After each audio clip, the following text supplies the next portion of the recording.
Hello. हा खास video माझ्या मम्मीसाठी बरं का. कारण की माझ्या लग्नाला 16 वर्ष झालेत. अधिक मास खूप येऊन गेले याच्या. पण माझ्या मम्मीने कधी मला जोडवी केली नाही आणि मी कधी तिच्याकडे मागितलीही नाही.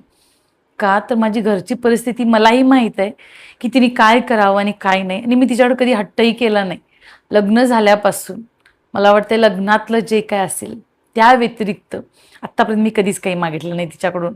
तिला खूप वाटतं की द्यावं, पण एकटी आहे ती, मला वडील नाही आहेत. सो ती एकटी करते. मला असं इच्छाही होत नाही की मी तिच्याकडून काही हट्ट करून घ्यावं म्हणून. तर तिने ना मला ह्यावर्षी अधिक मासाचं हे वाण दिले, जोडवी. ॲक्च्युली मी रागात होते त्या दिवशी, ज्या दिवशी तिने मला दिलीत.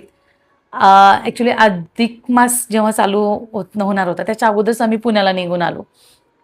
सुट्ट्या आमच्या लवकर संपल्या, त्यामुळे मी थांबू शकले नाही. सो मम्मीने मला हे अशीच दिली. आम्ही सेलिब्रेशन वगैरे काही नाही केले.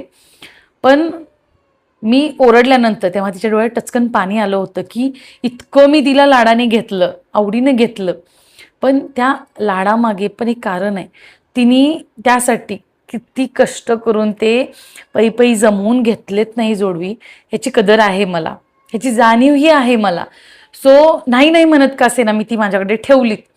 पण ही कधी वापरू, अधिक मास तर चालू आहे पण कधी वापरू हे कळत नव्हतं. पण मग आणि लक्षात आलं, अरे आपला बड्डे येतोय 8 जून. सो आज मी ती वापरणार आहे आणि याच्यासारखा चांगला मुहूर्त माझ्याकडे नाहीच आहे. सो मी आज ती यूज करणार आहे.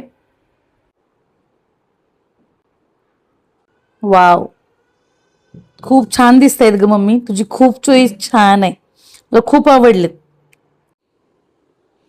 आईने आपुलकीने लेकीसाठी दिलेली ही जोडवी. आणि हे मम्मी अधिक मासाचं वाण प्लस माझं बड्डे गिफ्ट समजून मी आज हे वापरले. सो मी खूप खुश आहे आणि थँक्यू सो मच.